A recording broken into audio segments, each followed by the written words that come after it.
Parce qu'il n'y a pas un serviteur qui commet la fornication, qui commet le zina, qui connaît qu'Allah lui enlève de la lumière de sa foi.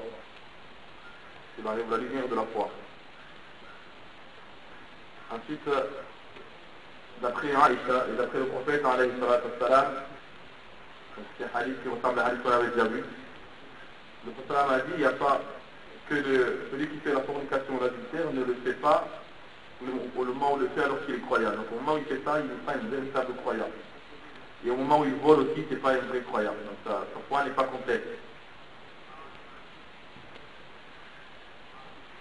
On a dit tout à l'heure que le zani, donc le fornicateur, au moment où il le fait, n'est pas au plus haut degré de la foi. C'est ça qui signifie le hadith. Ça ne veut pas dire que ce n'est pas un musulman, ce n'est pas un croyant. Ça ne veut pas dire qu'il a apostasie. C'est juste qu'il n'a pas le plus haut degré de la foi.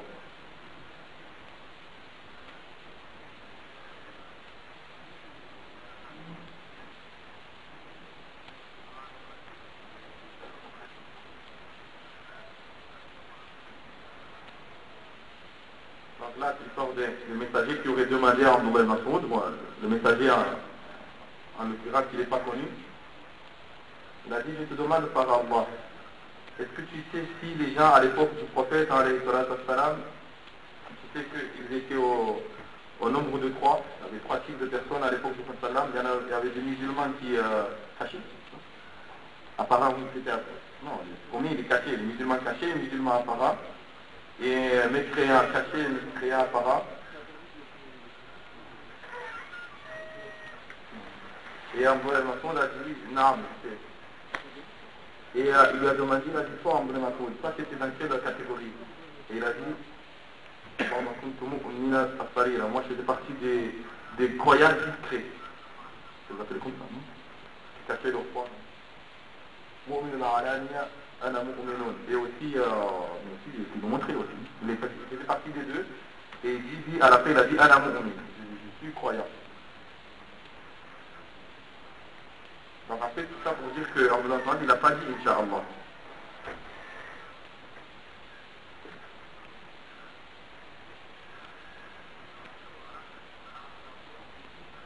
Tout ça pour dire pour dire qu'on peut dire que je suis croyant sans ajouter Inch'Allah. On peut attribuer le titre de croyant sans forcément ajouter les vers Inch'Allah.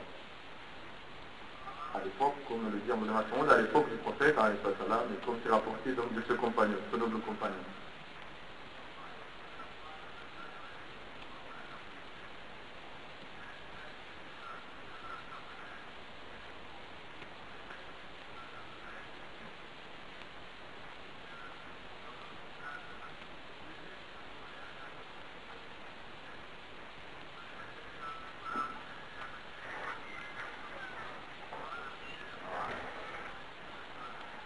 Donc là, on a demandé à Al-Qama, on a demandé, est-ce que tu es une croyante, toi? Et il a dit, j'espère que je suis croyant. C'est déjà passé ça,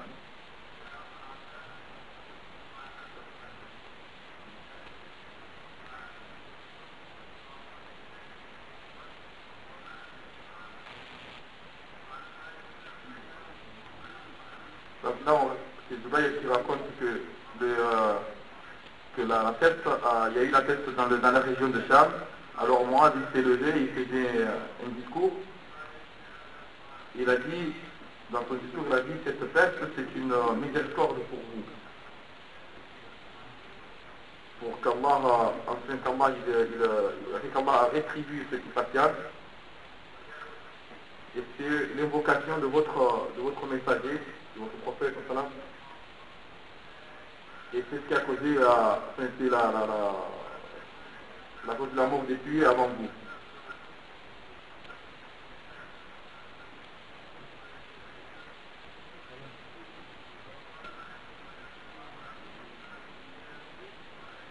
Et à la suite de ça, moi, il est mort de cette fête-là. Et on a dit dans Inna lillahi wa inna ilayhi raji'un, c'est-à-dire que nous appartenons à Allah, et Allah est vers notre retour.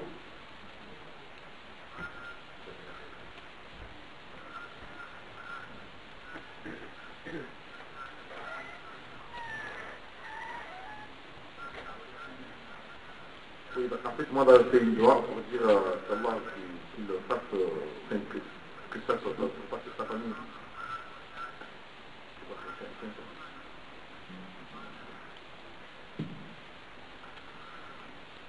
Donc ensuite,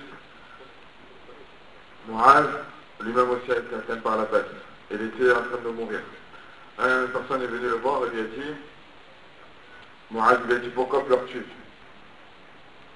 Alors que Mu'az était en train de mourir. Il a dit, pourquoi pleures-tu? Il a dit, je pleure parce qu'il y a une science qui va être enterrée avec toi. Car Mu'az était quelqu'un qui avait beaucoup d'ilm, donc il pleurait par rapport à la science qui allait être enterrée. Et Mu'az lui a dit, ne pleure pas. Et si tu es vraiment un talib al-ilm, apprends la science auprès de Abdullah ibn Mas'ud, d'Abu Darda, de Salman al-Farisi. Wa iyaka wa zillat al-alim. Fais attention à l'erreur du savant. Il a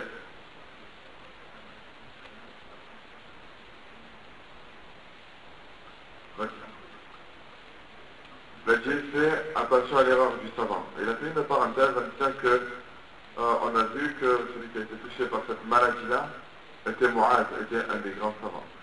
Moi, fais attention à l'erreur du savant. Il a dit, comment puis-je reconnaître l'erreur du savant? Alors Mu'az lui a répondu, la vérité a une lumière qui est connue par tout le monde. Ensuite, Mu'az est mort, rahimahullah, et celui qui l'a questionné, qui s'appelle Al-Harith, est parti voir Abdullah ibn Mas'ud à Koufa, qui se trouve à ce moment-là à Koufa, une région en Irak. فانتهى إلى بابه. Il allait voir donc Abdullah ibn Mas'ud chez lui. فإذا على الباب نفر من أصحاب عبد الله بن مسعود يتحدثون.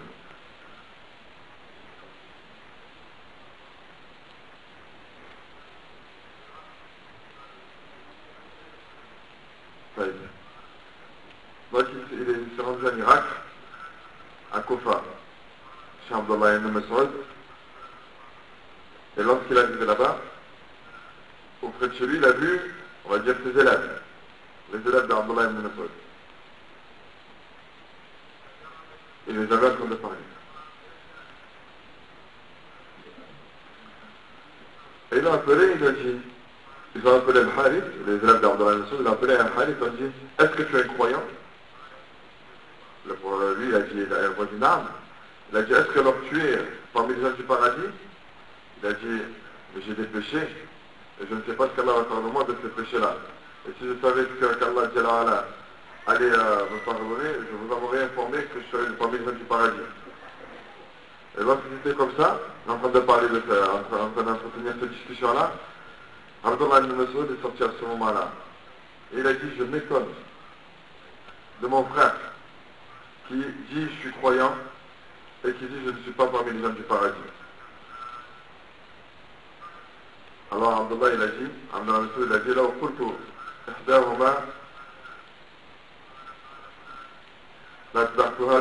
c'est-à-dire si je sais que je suis un croyant, je suis forcément parmi les gens du paradis. Alors Al-Harith il a dit, Inna lillahi wa inna ilayhi raji'un.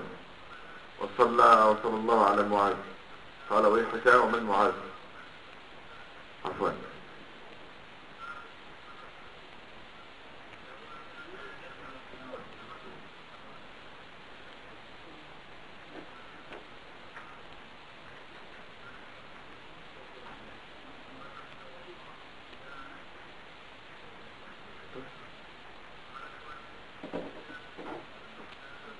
Donc voilà l'histoire. L'histoire suivante. Le hadith suivant. Abu Dhar a questionné le prophète en lui disant qu'est-ce qui sauve le serviteur de l'enfer? Le prophète a répondu, la foi en Allah. Alors il a dit, ô messager d'Allah, la foi est accompagnée d'œuvres.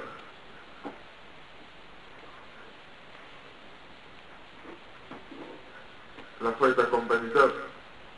Et le prophète a répondu, oui, tu donnes ce qu'Allah t'a octroyé. Hadith suivant.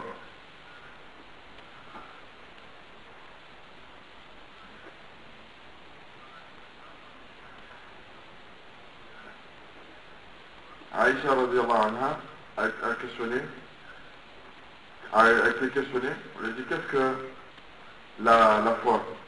Aïcha a dit est-ce que tu veux que je détaille ou alors que je te parle de manière générale? Elle a dit non, globalement qu'est-ce que la foi? Alors elle a répondu même savoir celui qui la foi et celui dont ses hasanat lui font plaisir et celui qui est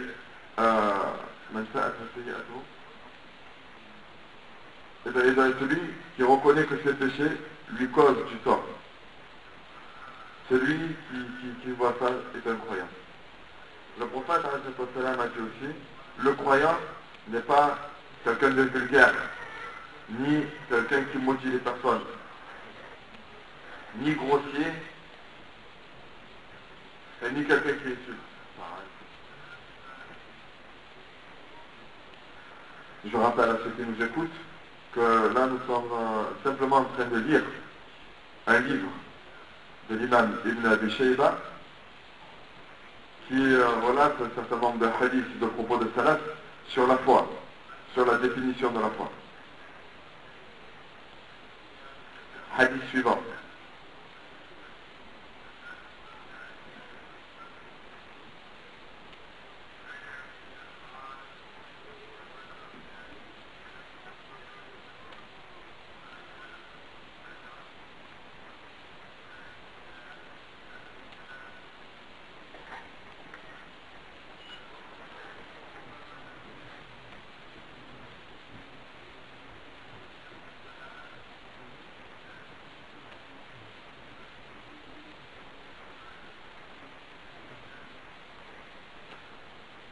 Abdullah ibn Mas'ud radiallahu anhu a dit le croyant peut être caractérisé de tous les points, sauf la traîtrise et le mensonge.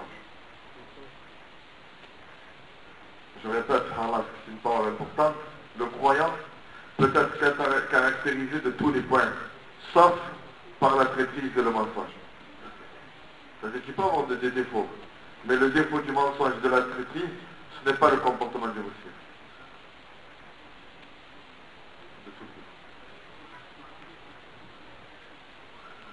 Car le croyant est quelqu'un qui dit tout le temps la vérité. Jamais il ne ment. Hadith suivant.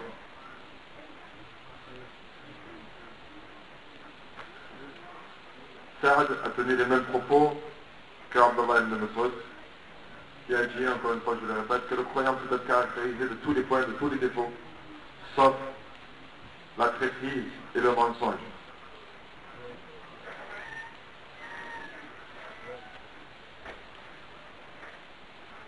Et on attribue même cette parole au prophète, mais c'est le prophète, on l'attribue, mais avec une chaîne de transmission qui a été qualifiée de faible.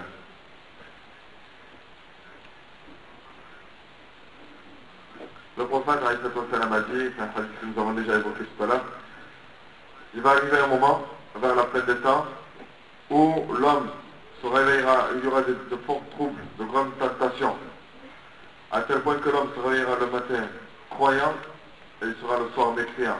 Ou alors il sera le soir croyant et il se réveillera le matin mécréant.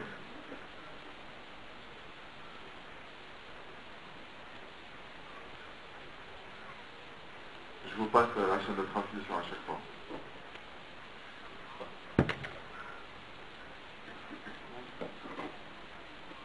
Non, je fais une ancienne semaine.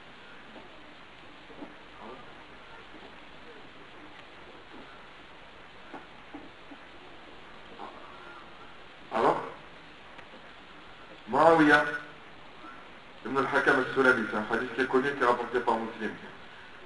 Ce hadith-là, Muawiyah dit j'avais une servante qui me gardait mon troupeau, qui était bergère. Et un jour, on va dire alors qu'elle était peut-être insouciante, un loup s'est attaqué au troupeau. Et je lui ai infligé une claque. Je lui ai mis une gifle. Et je ne suis pas voir le prophète lui expliquant ce que j'ai fait. Et bien sûr, j'ai été réprimandé par le prophète. Alors il a dit, ô messager d'Allah, ne devrais-je pas lui rendre sa liberté après ce que j'ai fait?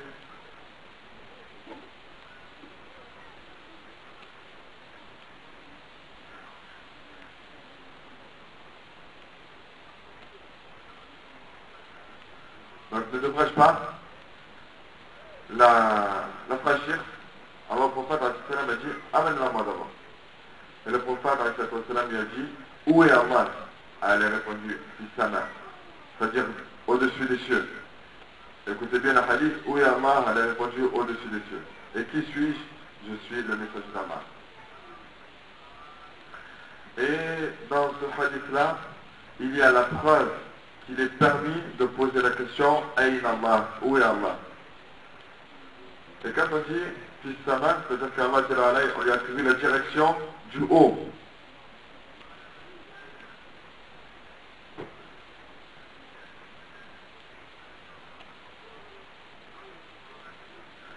Alors le prophète, de par sa réponse, lorsqu'elle a répondu qu'Allah est Fissama et que c'est le message d'Allah, le prophète a dit, affranchis-la, car elle est croyante.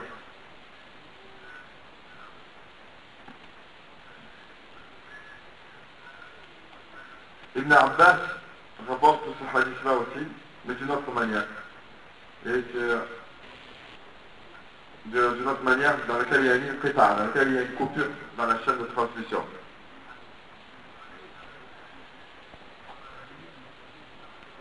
Un homme est venu voir le prophète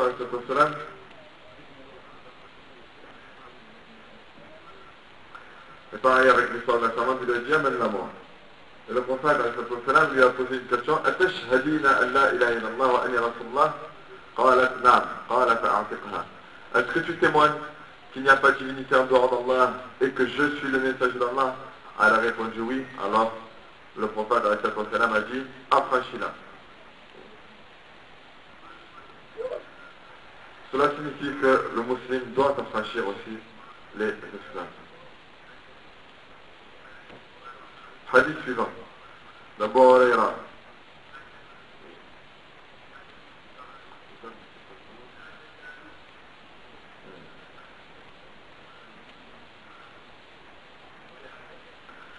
croyant est semblable. Le croyant est semblable à une terre. Et elle ne cesse, la tazal al-rih tumiluhu, wa la yazal al-mu'min yusibuhu bala.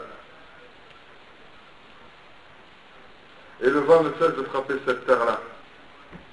De la même manière que le croyant ne cesse d'être frappé par les épreuves. Et le kafir est semblable à un arbre. لا تهتز حتى تسترخي.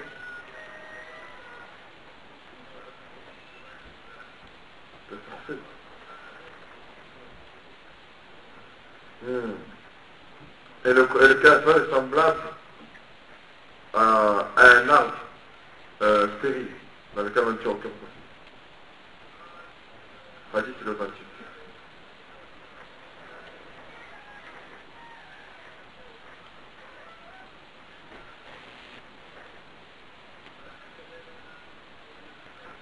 Hadith suivant.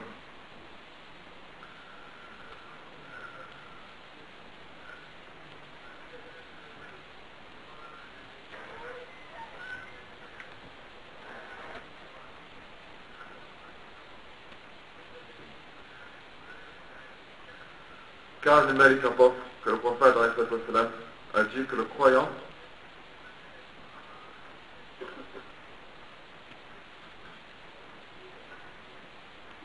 le hadith suivant est semblable à celui que nous venons de lire.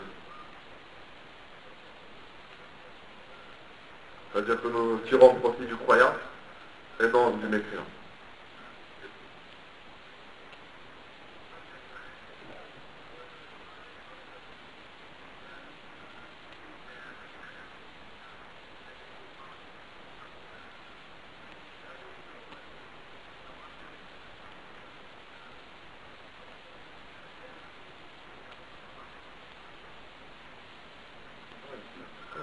Le cheikh il est un hadith semblable.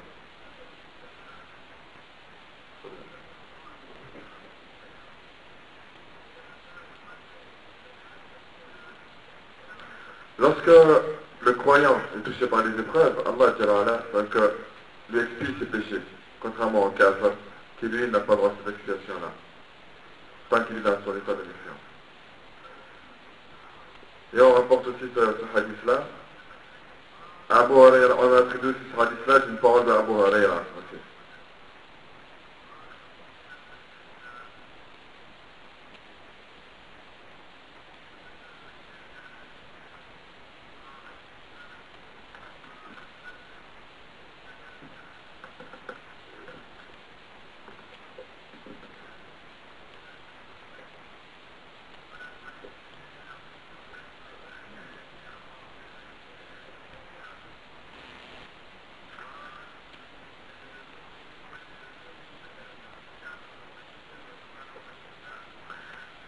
Ibn Omar disait que l'exemple du croyant est semblable au palmier. Il donne du bien, on mange de ce palmier que du bon et il ne donne que du bon. C'est une parole d'Ibn Omar, mais qui est qualifiée de ça.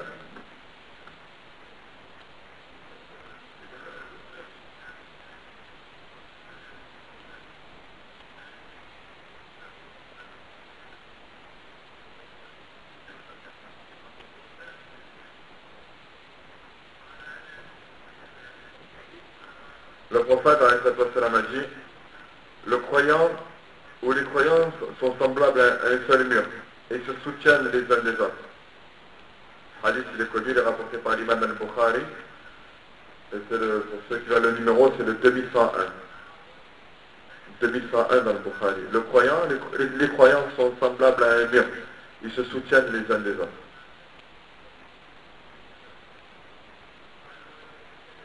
Hadith suivant.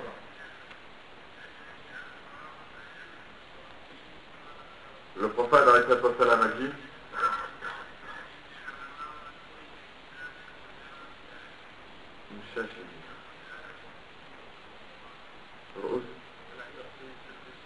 non. Alors, Ammar, le prophète a dit concernant Ammar ibn Yasir, on peut dire que son corps a été rempli de foi. Si on peut traduire ça en langue française, c'est-à-dire de la tête aux pieds. Ce hadith-là,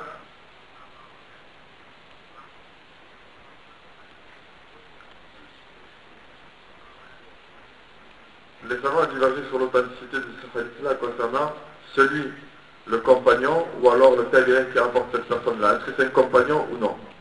Si c'est un compagnon, le hadith il est authentique. Si ce n'est pas un compagnon, le hadith il est faible. C'est-à-dire qu'ils sont tous d'accord pour dire que cet homme-là qui rapporte a vécu pendant que le prophète a vécu encore vivant, mais il diverge sur est-ce qu'il a vu le prophète ou pas.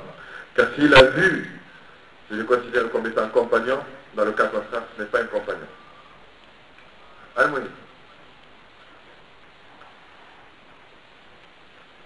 Il est en train de répéter le même hadith, donc j'en profite tout simplement pour vous dire que le compagnon, c'est celui qui a vécu avec le prophète, c'est celui qui a vu le prophète ou alors qui a rencontré le prophète et qui est mort tout en étant croyant.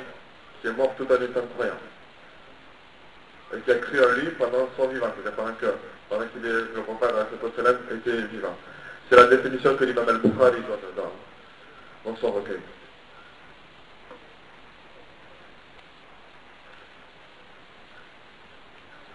Et il y a la parole de Hassan al-Basri, qui est connu, qui dit que la foi n'est pas une parure. Que la foi n'est pas une parure, mais la foi est ce qui s'installe dans le cœur et qui est confirmé par les actes. Hassan al-Basri. Hassan al-Basri a dit que la foi n'est pas une parure, mais la foi est ce qui s'installe dans le cœur et qui se confirme par les actes.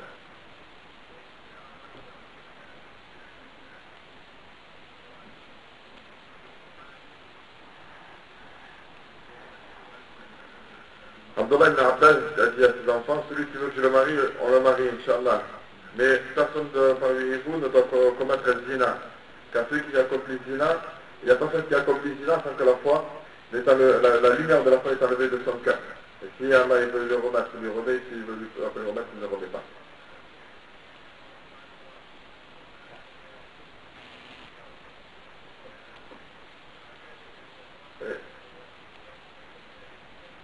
certains, par rapport à Hajjaj ibn Yusuf al-Saqafi, le qualifier de croyant. Et ici, on se tombe de nos frères qui qualifient, de nos frères en Irak, qui qualifient Al-Hajjaj comme étant un croyant. Al-Hajjaj, rappelons-le, c'était un tyran, c'était un injuste qui avait tué qui avait tué certains Sahaba et des Tabi'ins.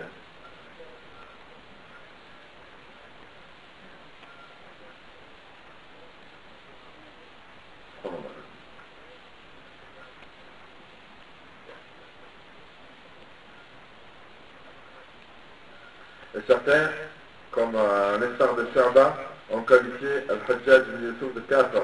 Et ici, je témoigne que Al-Hajjaj est un croyant du Tarot et un mécréant d'Allah subhanahu wa ta'ala.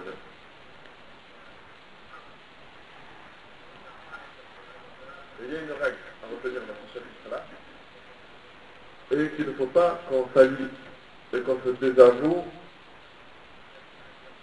qu'on salit et qu'on se désavoue sur des personnes qui sont considérées comme étant des tyrans ou des transgresseurs qui ont transgressé les lois d'Allah parmi les dirigeants.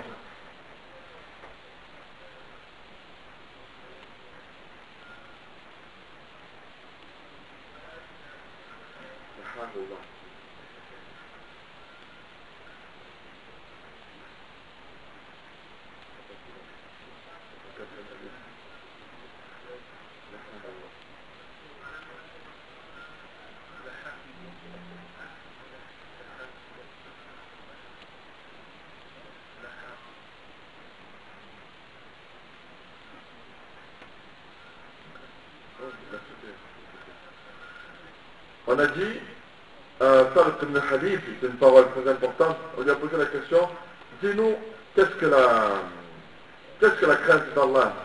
Et écoutez bien cette parole, il a dit, la crainte d'Allah est la mise en pratique de l'obéissance d'Allah, espérer la miséricorde d'Allah à travers la lumière d'Allah.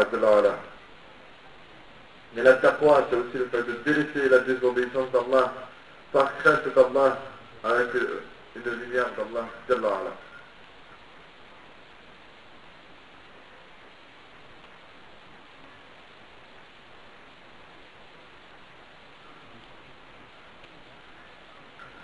Le prophète a dit dans un hadith authentique, n'est pas un croyant celui qui dort rassasié alors que son voisin a faim.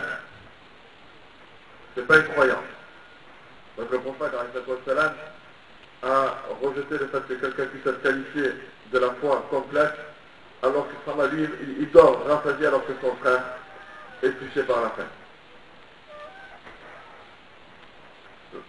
Abdullah ibn Amr a dit, il va arriver un moment où les gens vont se réunir et prier dans les mosquées alors qu'il n'y aura pas un croyant parmi eux. La hawla wa la quwwata illa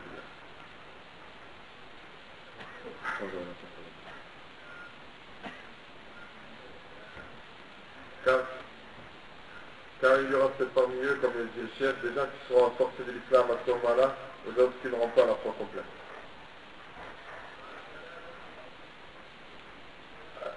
Anas ibn Malik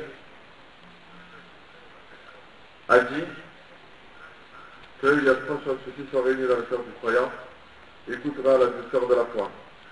Premièrement, c'est qu'Allah est son prophète, il soit plus cher sur toute chose, qu'il a mis personne pour Allah et qu'il déteste pour Allah. Ensuite, il a mentionné le chef.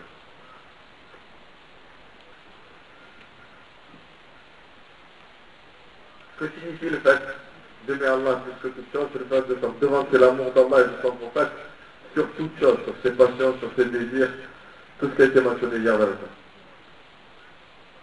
Ensuite, le fait d'aimer et de détester pour Allah, il a été rapporté dans les deux recueils authentiques, c'est-à-dire dans le Bukhari et le Muslim, le troisième point qui est le fait de détester retourner de la méfiance comme quelqu'un déteste être jeté dans le feu.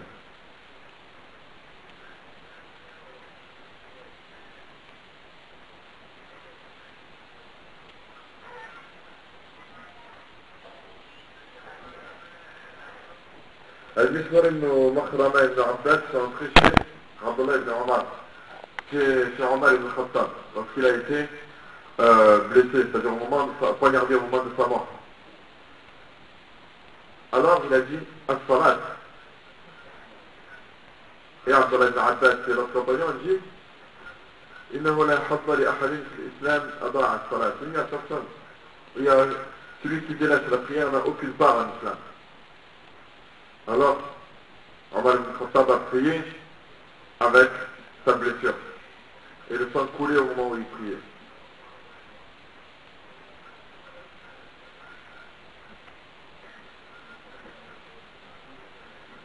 Alors là, le cheikh dit, qu'en est-il, subhanallah, alors que Omar ibn Khattab, lui, priait avec le sang qui coulait dans cet état-là. Qu'en est-il donc de ceux qui délaissent la prière alors qu'ils sont en bonne santé?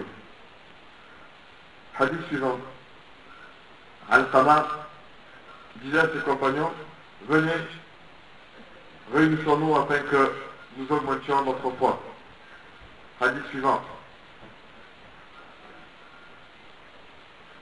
Mu'az avait une même parole, et cette parole-là, vous les trouvez normalement dans le Bukhari, Inch'Allah, dans lequel Mu'az disait, asseyons-nous afin que nous croyions pendant une heure. C'est-à-dire que nous augmentions notre foi pendant une heure, à travers le rappel d'Allah subhanahu wa ta'ala. Abu Darda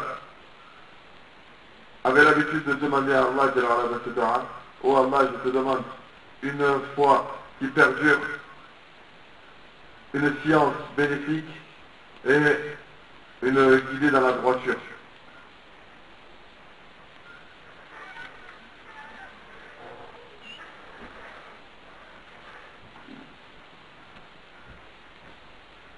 Mu'az disait à Mu'az avait l'habitude de dire à ses compagnons, assieds-toi afin que nous croyions pendant une heure. Donc il s'asseyait et il se rappelait d'Allah et faisait des louanges à Allah. Se rappeler d'Allah, c'est-à-dire ils évoquaient Allah subhanahu wa ta'ala. Le hadith suivant, il y a une coupure dans la chaîne de transmission.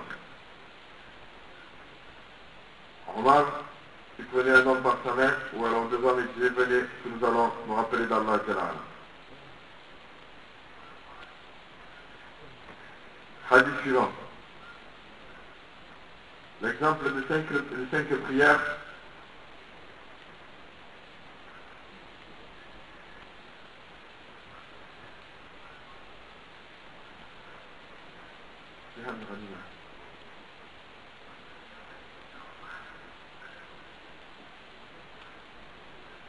l'exemple de cinq prières sont semblables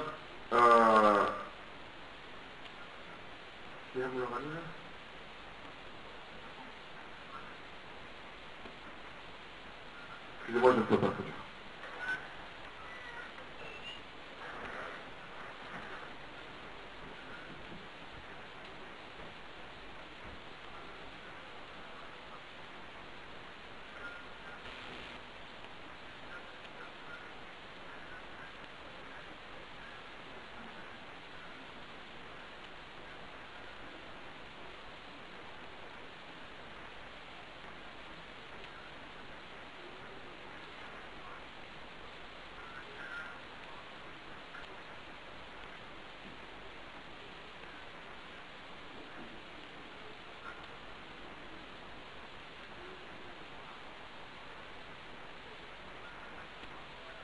Hadith suivant.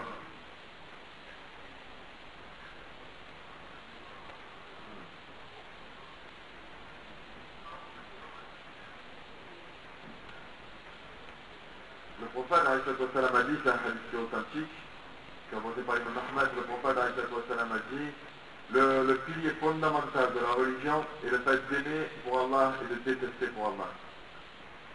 Le pilier fondamental de la religion est le fait d'aimer pour Allah et de détester pour Allah. Hadith suivant.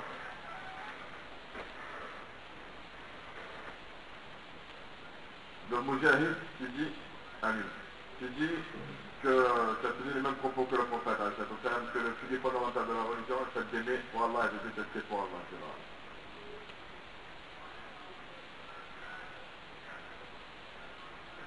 Tamim ibn Aws al-Dari a dit que le premier point sur lequel le serviteur sera questionné le jour de la résurrection est sur sa prière prescrite, la prière obligatoire.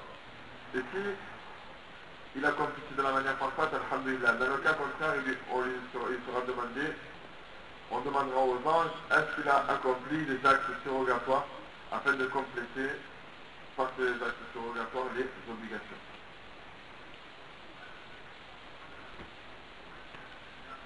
Et s'il n'a rien, c'est-à-dire des deux, alors il sera jeté en enfer.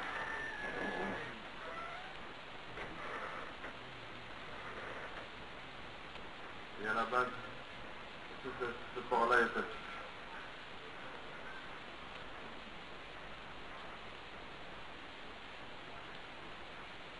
Je l'ai pas. 4 000 €.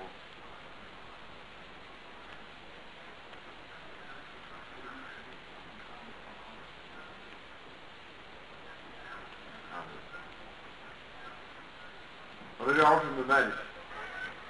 Le prophète a vu Aouf ibn Malik. Et il a dit, comment te sens-tu? Il a dit, je me sens comme un vrai croyant. Alors le prophète a dit que chaque parole a une vérité. Et qu'est-ce qui montre que tu as réalisé la foi? Il a dit à Rasulallah, je me suis séparé de la dunya. Je suis divorcé de la dunya. Je passe mes nuits à veiller.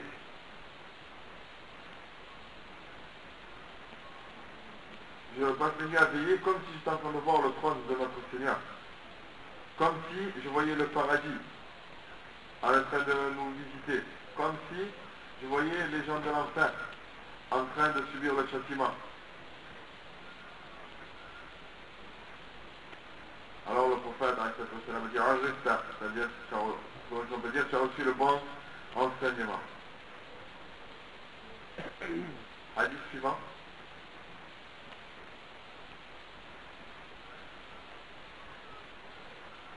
Hadith Harith ibn Malik, dans lequel le prophète a dit, comment te sens-tu? Il a dit, je me sens comme un vrai croyant. Il a dit, qu'est-ce qui te fait dire que tu es un vrai croyant? Et il a dit les mêmes propos. Il a dit, je passe mes nuits à veiller comme si je voyais le trône de notre Seigneur. Et ces deux hadiths-là,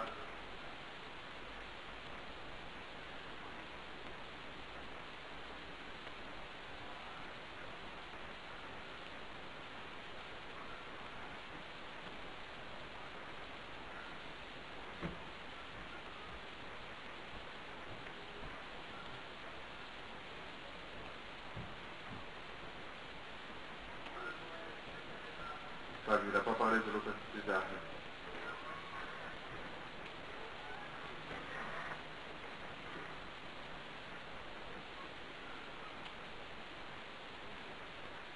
Abdullah ibn Rawaha prenait ses compagnons par la main et leur disait, venez afin que nous croyions pendant une heure. Donc ils évoquaient Allah et leur foi augmentait. Et leur disait, venez afin que nous soyons dans l'obéissance d'Allah. Et ils se rappelaient donc d'Allah Jalala. Et peut-être qu'en se rappelant d'Allah Jalala, Allah Jalala nous accordera son pardon.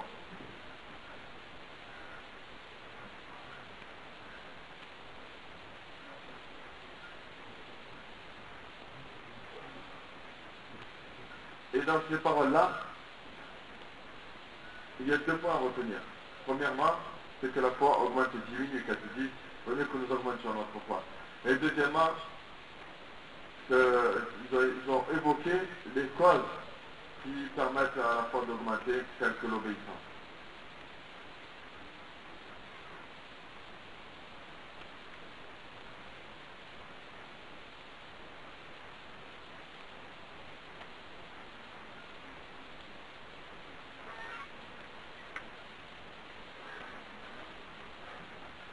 Ali disait que la foi repose sur 3 points d'appui.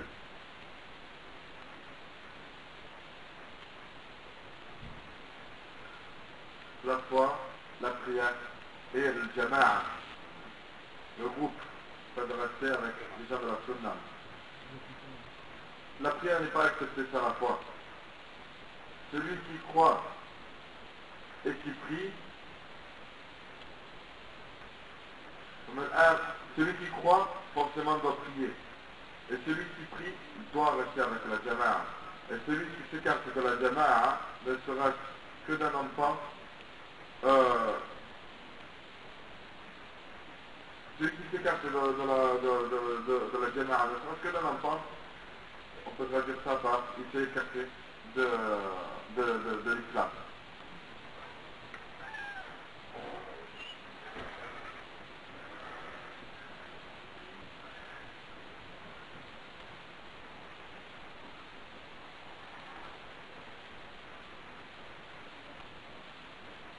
Hadith suivant. Le prophète a dit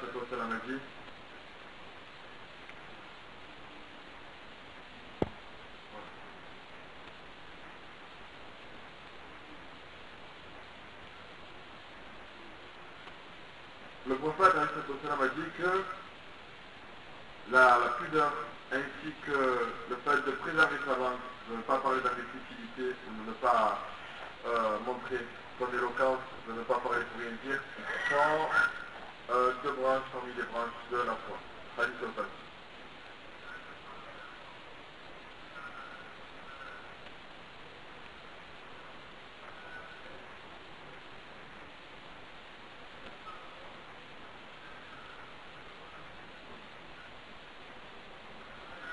On a dit à Abdullah ibn Omar, alors que nous étions en voyage, on a dit à Abdullah, il y a des gens qui prétendent qu'il n'y a pas de destin. Alors, Abdullah ibn Omar a dit, ces gens-là sont-ils parmi les musulmans qui prient en direction de la Qibla? Il dit, non, ce sont des gens qui sont en direction de la Qibla. Alors, Abdullah ibn Omar s'est mis en colère.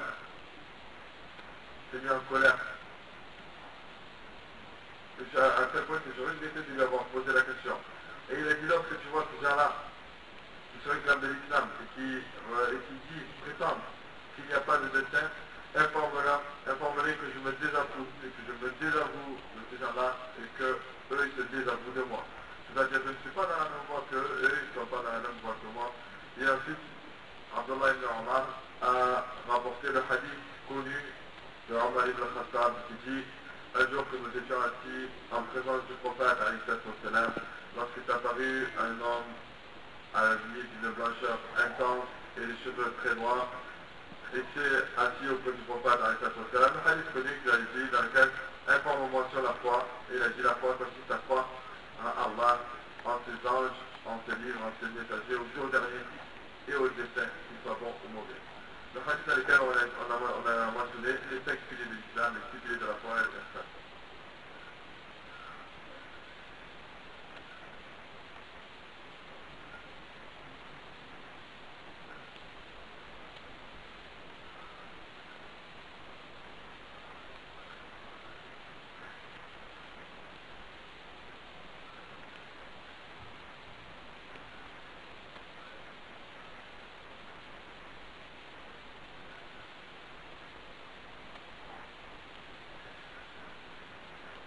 Le hadith là, il y a une preuve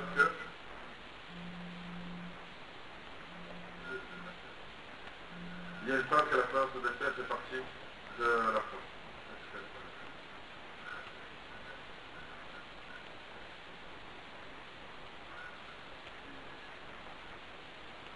Ensuite, hadith suivant.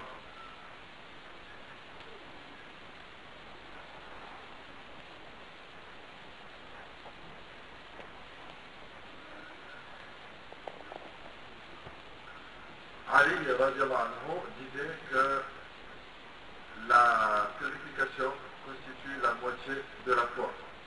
Cette parole-là est une parole faible de Ali. Cependant, comme nous allons le voir, c'est une parole du prophète qui a dit que la purification constitue la moitié de la foi.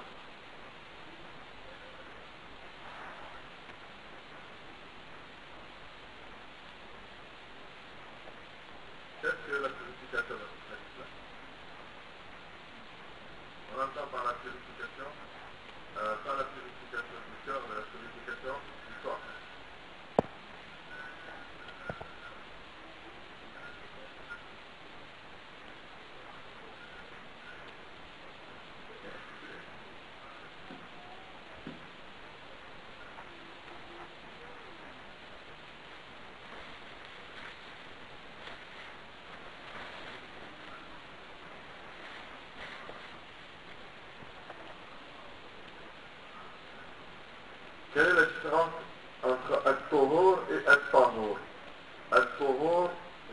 le tahur, c'est l'acte de se purifier, alors que le tahur, c'est l'eau avec laquelle on se purifie.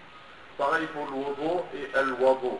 Al-wudu, c'est l'acte de faire les ablutions, et al-wadu, c'est l'eau qu'il y a dans notre tasse quand on fait les ablutions. Ouais, c'est vrai.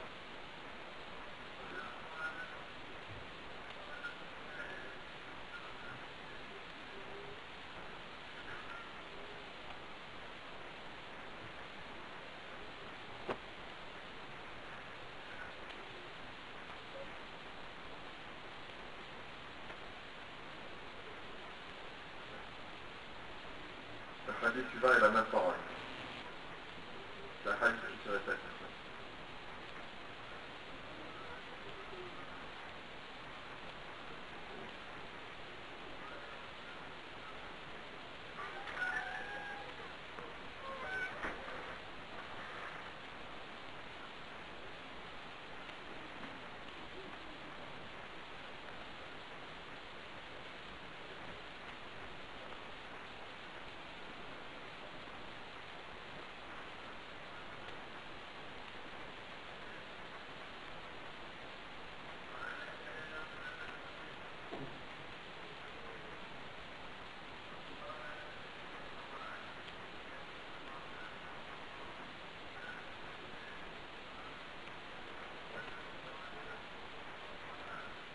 Ibn Amr disait que les piliers de la religion sont la salat et la zakat. Et il n'y a aucune différence entre ces deux.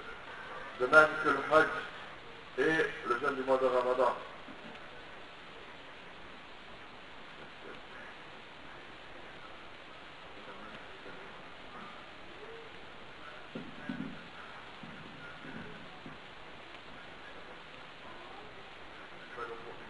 Donc, dans ce hadith que le cheikh rapporte, le prophète alayhi salatu wa salam a dit que le croyant ayant la foi la plus parfaite, c'est celui doué ou c'est celui doté du meilleur des comportements. C'est-à-dire celui qui a le meilleur comportement, c'est celui qui a la foi la plus parfaite.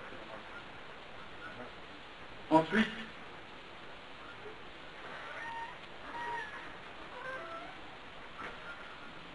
Ali était dans un coin de la mosquée et il lui a demandé, c'est-à-dire un homme est parti vers lui, il lui a dit: ô prince des croyants, que penses-tu d'une femme qui ne prie pas? Et là, Ali a répondu: celui ou quiconque ne prie pas, ou cette femme-là, ici en l'occurrence, qui ne prie pas, est une mécréante. Ensuite, le cheikh précise que ce récit, il y a certaines choses à dire par rapport à sa chaîne de transmission et qu'il n'est pas authentique.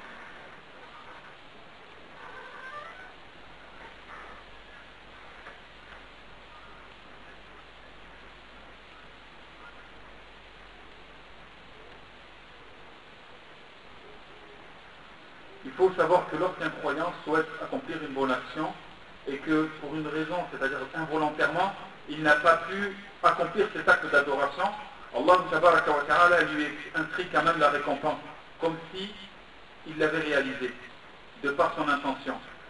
Celui qui a l'intention de faire une bonne action, mais qui pour une raison ou une autre n'a pu accomplir cette bonne action, Allah tabaraka wa ta'ala lui inscrit quand même la bonne récompense grâce à sa bonne intention. Car s'il l'avait pu, il l'aurait fait.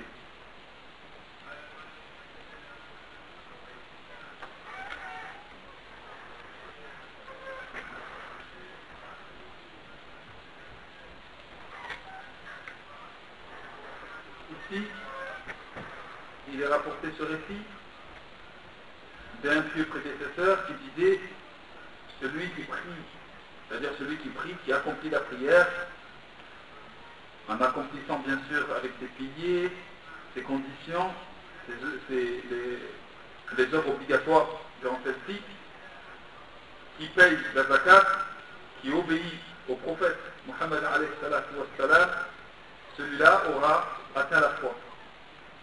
Et quiconque, c'est-à-dire aura la moitié de la foi, aura réalisé la moitié de la foi. Quant à celui qui aime, c'est-à-dire en plus de tout ce qu'on vient de citer, qui aime pour Allah, déteste pour Allah, lorsqu'il donne, il donne pour Allah, lorsqu'il ne donne pas, il ne le fait pas pour Allah, plutôt lorsqu'il ne donne pas, c'est pour Allah, c'est-à-dire il donne pour Allah, et s'il ne donne pas, c'est pour Allah, celui-ci aura réalisé, c'est-à-dire aura une foi complète, avec tout ce qu'on vient de citer. Aura parfait sa foi.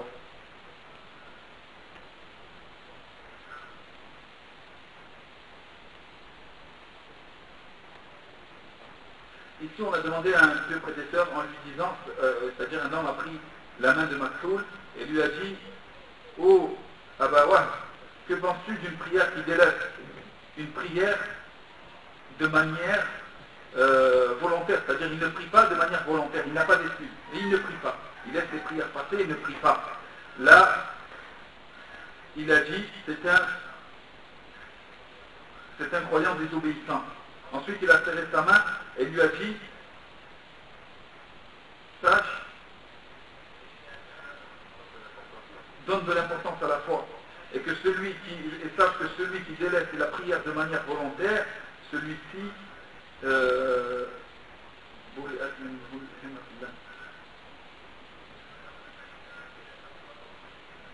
c'est-à-dire il n'est plus sous la protection d'Allah tabaraka wa ta'ala. Et celui qui n'est plus sous la protection d'Allah tabaraka wa ta'ala, celui-là est mécréant, aura mépris. Ensuite, le shir cite le récit suivant: la patience fait partie de la foi, et la place de la foi, ou plutôt, la patience fait partie de la foi, et la patience a pour la foi la même place que la tête a pour le corps. Si la patience part, la foi part. Tout comme si la tête part du corps, la personne ne vit plus. C'est la même chose pour la patience. Il n'y a pas de foi sans patience.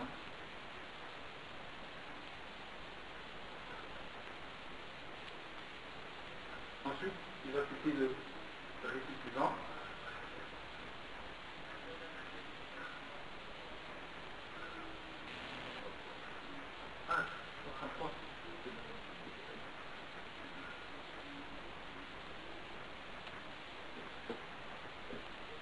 Dans ce récit, il est dit, c'est-à-dire les prédécesseurs disaient: celui qui a dans son cœur une atome de foi ne rentrera pas en enfer. Ceci signifie que la foi, les gens par rapport à la foi ont différents degrés. Et que la foi peut donc baisser jusqu'à devenir comme celle qu'on vient de citer. Ensuite, il rapporte le récit que le prophète alayhi salatu wa salam disait: le pilier de la foi, ou plutôt la colonne vertébrale de la foi, ou ce qui permet de tenir la foi, ou ce qui donc comme le pilier ou la colonne vertébrale de la foi, c'est d'aimer pour Allah et de détester pour Allah. Lorsqu'on aime, c'est pour Allah, et lorsqu'on déteste, c'est pour Allah. Ensuite, il cite le récit suivant où Omar ibn al-Aziz a écrit à un compagnon à lui: sache qu'après la foi, il y a des actes obligatoires à accomplir, des choses à ne pas faire, des ordres à respecter et des sunan à accomplir. Celui qui parfait tout ce qu'on vient de citer, c'est-à-dire accomplit les actes obligatoires, s'éloigne des interdits et accomplit donc les sunnas du prophète alayhi salatu wa salam, celui-ci aura parfait sa foi. Ce qui signifie que celui qui n'aura pas réalisé ces choses-là n'aura pas une foi parfaite.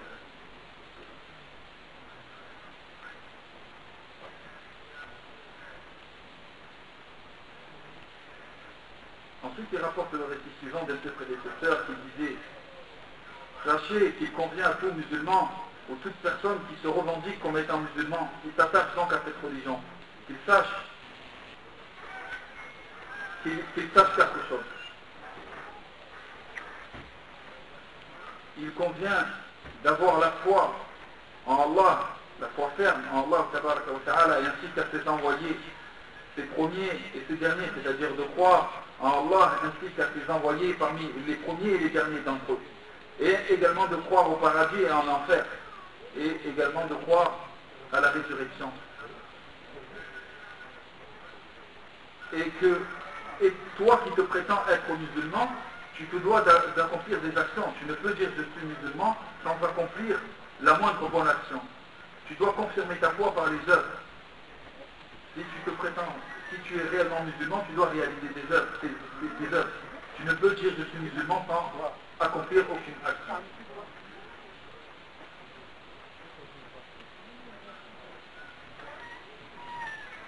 Et il te faut également que tu saches, toi qui te prétends musulman, que tu dois apprendre la science afin d'accomplir les actions de la manière qui t'est demandée, c'est-à-dire de la bonne manière. Ensuite, celui qui rapporte donc ce récit, il a lu le verset où Allah tabaraka wa ta'ala dit wa inni la ghafarun, et je suis certes celui qui pardonne à celui qui se repent, qui croit, qui réalise des bonnes œuvres et qui suit la voie droite. Ensuite, le cheikh cite le récit suivant, que les deux prédécesseurs disaient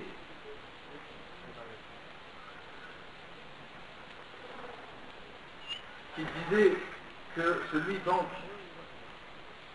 c'est-à-dire lorsqu'il voyait des gens laisser des œuvres, il disait que concernant celui qui abandonnait la prière, que celui qui a délaissé la prière est un mécréant. C'est-à-dire celui qui rapporte ce récit dit qu'il a côtoyé des gens qui disaient que celui qui abandonne la prière est un mécréant. Ensuite, il rapporte le récit suivant, qu'un homme a entendu Ibn Mas'ud dire quiconque atteste que Allah, quiconque croit et atteste, quiconque croit, c'est-à-dire atteste, fait la shahada et prétend être croyant, qu'il atteste que les croyants iront au paradis. Que celui qui croit en Allah et à son messager et qui se prétend croyant, il doit avoir la croyance du fait que tout croyant, donc, enfin que les croyants iront au paradis.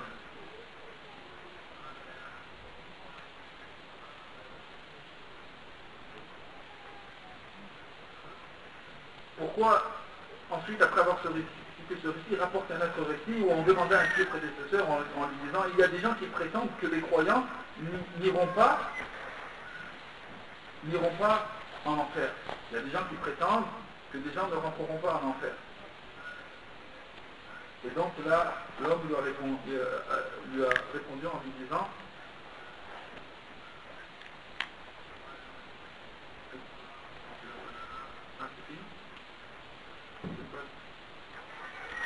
c'était le dernier récit.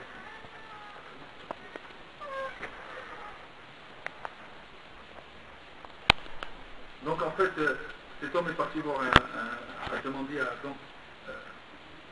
ce vieux prédécesseur. Il lui a dit, il y a des gens qui prétendent que les croyants n'iront pas en enfer. Est-ce que c'est vrai? Donc là, l'homme lui a répondu, oui, c'est vrai. C'est vrai que les croyants ne résideront pas en enfer de manière éternelle. Ensuite, là, maintenant, il y a un débat, apparemment, ou une discussion entre le cheikh et un frère, mais de là où je suis, je n'entends pas. Une personne qui croit, puis devient mécréante, et ensuite revient à l'islam.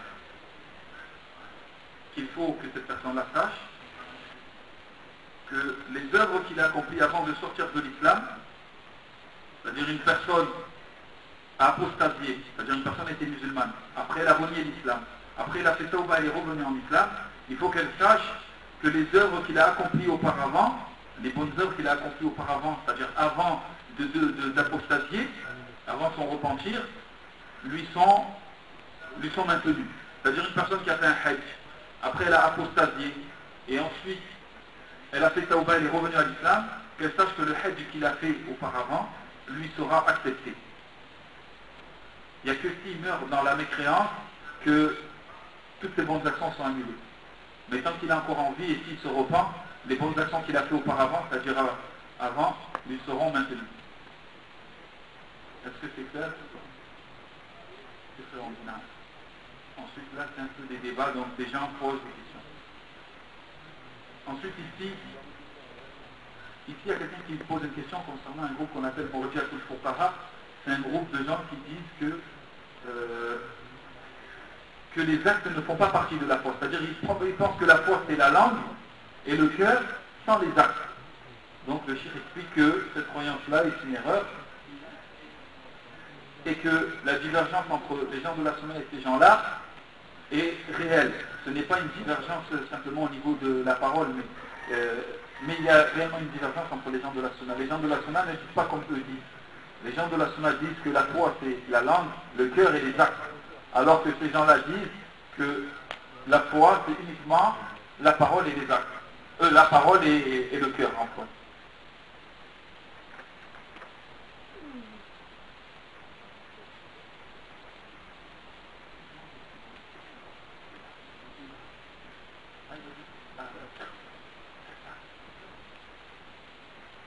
Il y a des savants qui disent que la divergence entre Ahl Sunnah et ces gens-là, c'est simplement au niveau de la définition, mais il n'y a pas vraiment de... C'est pareil. Et d'autres qui disent que la divergence est réelle.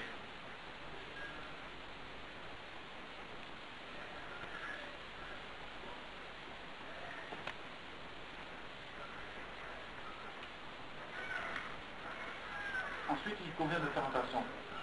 Lorsqu'on dit que quelqu'un est sorti de l'islam, cela ne signifie pas que son sang c'est bien, nous devient licite. Ces choses-là, ça appartient à une autorité, c'est-à-dire si on vit dans un pays musulman, celui qui renie l'islam, celui-là est jugé. Et c'est le juge qui décide par rapport à sa situation, ses biens, etc. Mais maintenant, entre nous, là où on vit, si des gens viennent à renier l'islam, on n'a pas à venir et émettre des jugements sur ses biens et ainsi de suite. Mais on peut simplement dire que cette personne est sortie de l'islam. Maintenant, ses biens et tout ce qui lui appartient, ou son sang, etc., ça ne nous concerne pas. Ça nous concerne où c'est uniquement lorsqu'on vit dans un pays musulman et qu'il y a donc des tribunaux islamiques. C'est eux qui décident de ces choses-là, l'héritage, et ainsi de suite.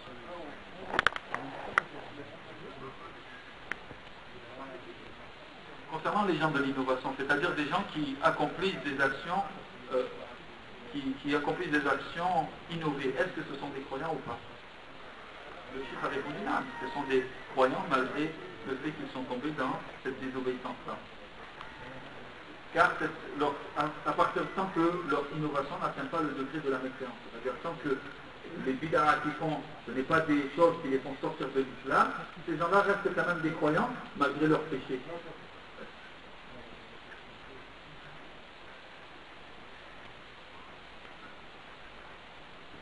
Il convient donc de faire attention car de ne pas se précipiter à émettre des jugements sur des personnes avant d'avoir fait une recherche approfondie et d'avoir la science adéquate. Tu peux demander, on n'entend pas pour traduire. Il faut lever la voix pour le. Là donc ce sont des séries de questions-réponses que frères participe où il y a un débat, les frères posent des questions par rapport au livre qu'on vient de voir, ils posent des questions par rapport au livre qu'on a vu, demandent des explications, demandent des détails, et donc le cheikh répond à leurs questions liées au sujet que nous venons d'aborder. Là on n'entend pas très bien.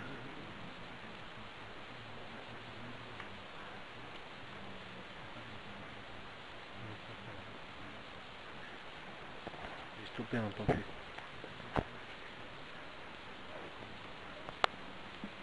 La question que je lui ai posée, c'est concernant une chaîne de transmission.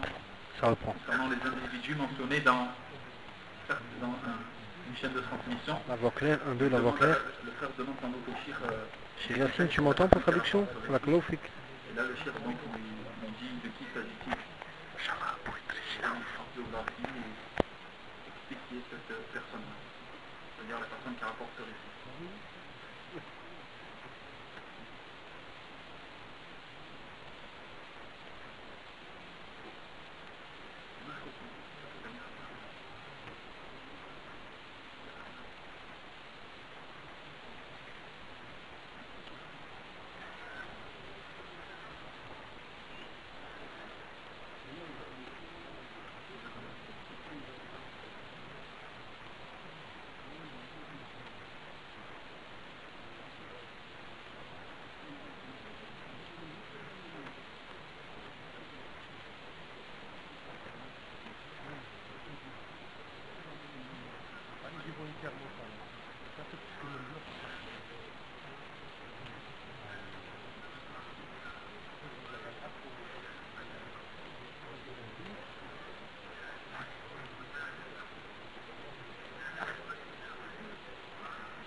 Qu'en est-il sur le fait de qualifier quelqu'un de mécréant et de s'empresser à qualifier quelqu'un de mécréant? Ça, il ne convient pas.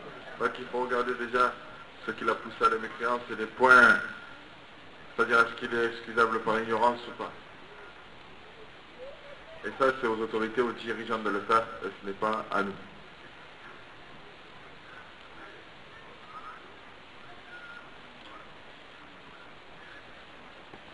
Et qu'en est-il du fait de se moquer de la religion? Mais qu'en est-il sur le fait d'appliquer? Wow. Donc, le fait de se moquer de la religion est une mécréance claire, comme on l'a déjà mentionné. Mais de nous, de qualifier quelqu'un de mécréant qui s'est moqué de la religion, ceci ne nous appartient pas. Ça, c'est aux dirigeants de le faire. Et après, il dit que quelque chose peut être considéré comme de la moquerie dans certains domaines, dans certains endroits, selon les coutumes des personnes, mais dans d'autres cas, dans d'autres villes, dans d'autres endroits, ce n'est pas considéré comme de la moquerie. Donc c'est pour ça que c'est aux dirigeants d'en donner le jugement. Le fait que Allah il sortira de l'enfer celui qui avait un atome de foi. Qu'en est-il?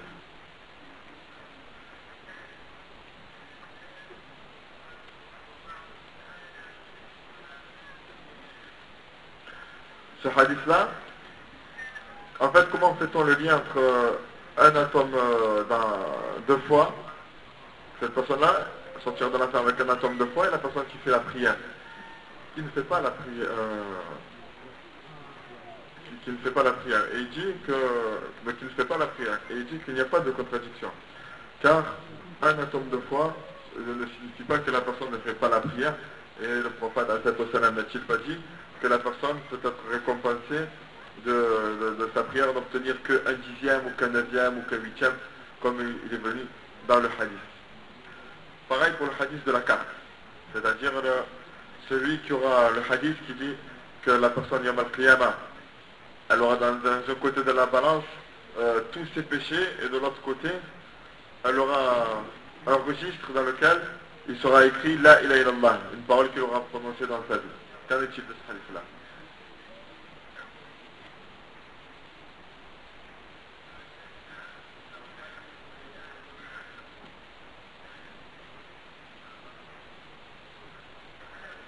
Il a dit dans tous ces hadiths-là qui prêtent à plusieurs interprétations, qui donnent des suppositions. Il dit on ne met pas en avant ces hadiths-là en délaissant les hadiths qui parlent clairement de la mécréance de celui qui délaisse la prière. Vous avez compris ce que voulait dire le chef?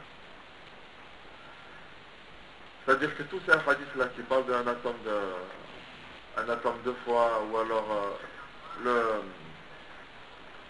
registre dans lequel il y aura écrit La ilaha illallah, ça prête à plusieurs interprétations, alors que le prophète a parlé clairement de celui qui délaisse la prière.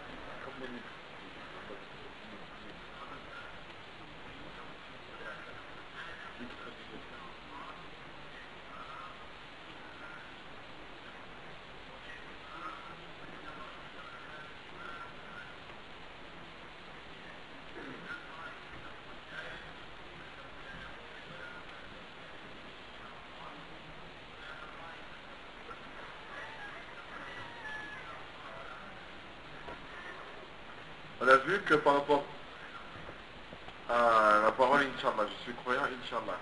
Et en fait, il y a les deux groupes. Il y a un groupe qui dit qu'il n'y a pas besoin de dire Inch'Allah, et l'autre qui dit qu'il faut dire Inch'Allah. Mais on a détaillé qu'en fait, quand on dit Inch'Allah, c'est de se dire je suis croyant. Inch'Allah, dans le reste, on entend je suis croyant jusqu'à la mort. Donc de rajouter Inch'Allah. Mais dans le cas contraire, si on te pose la question est-ce que tu es un croyant? Oui, je suis croyant. Il n'y a pas de mal à dire oui, je suis un croyant. Je suis un mu'min, je crois à Allah, aux anges, au livre, comme on l'a vu dans les textes que nous avons évoqués précédemment.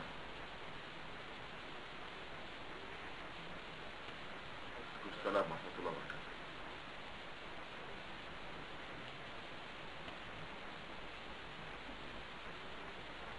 Vous avez la question, vous laissez répondre.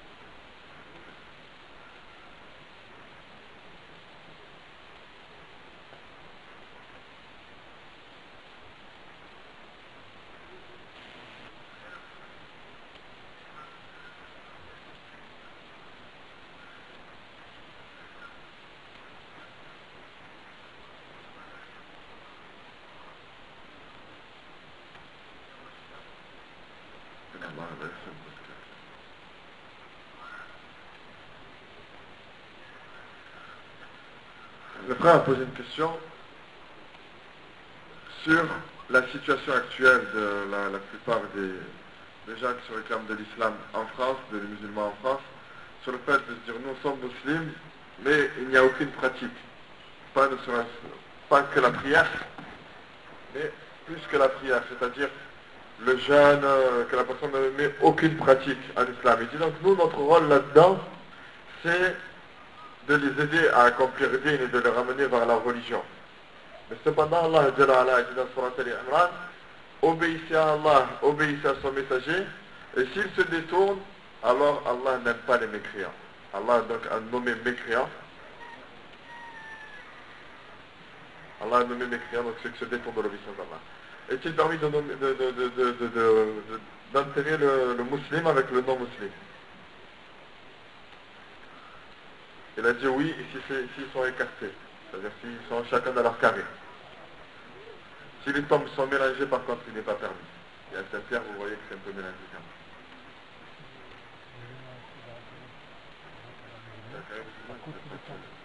Si c'est dans le carré, parce qu'après des fois il y a des musulmans qui sont enterrés avec on voit les croix dessus. Là c'est interdit. C'est dans le carré, pas en côté du carré.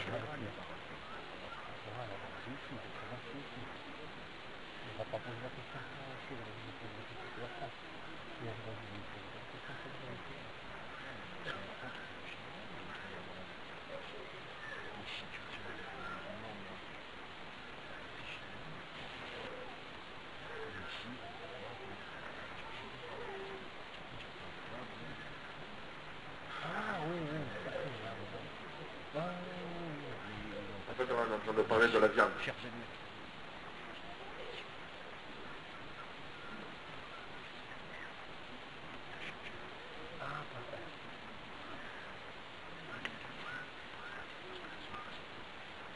Lorsque la viande, on ne sait pas si elle a été égorgée ou pas, et qu'on a des choubouettes, alors à ce moment-là, on délaisse.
En fait, sincèrement, je ne peux pas trop dire, étant donné que je n'entends pas la question, je ne vois pas le sujet.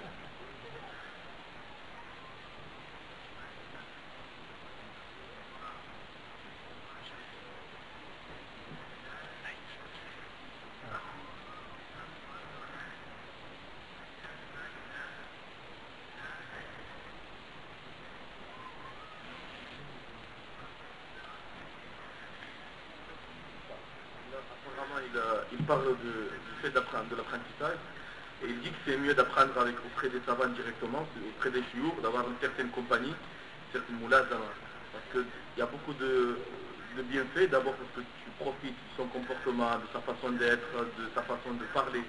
Et aussi si tu as des choses ambiguës, des choses que tu ne comprends pas, là directement, c'est pas la même chose que si tu es loin, que tu le prends par internet ou par d'autres moyens.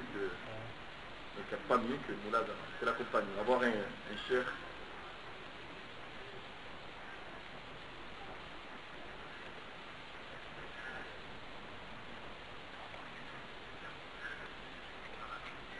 Quand tu te trouves devant un alim, devant un savant, beaucoup de shubhat, beaucoup de choses ambiguës s'éclaircissent. Et on demande à Allah de nous fasse aider par nous. Le